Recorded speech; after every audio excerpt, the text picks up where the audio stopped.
Sizningcha qaysi toifa yutadi? Boy bo'lib axloqdan ayrilganlarmi yoki kambag'al bo'lib iymonini sotganlarmi? Ikkisi ham yutqazadi.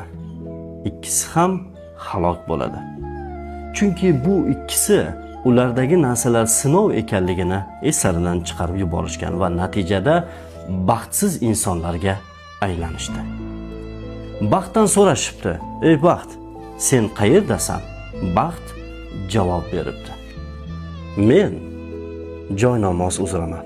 Kim menga peshonasini qo'ysa, uning dunyodagi jamiki musibatlari ariydi, muammolariga yechim topiladi va o'zi kutmagan joydan behisob boylik va rizqlar keladi."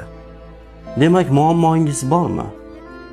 Peshonangizni sajdaga qo'ying. O'zingizni yaratgan egamga topshiring. Shunda ikki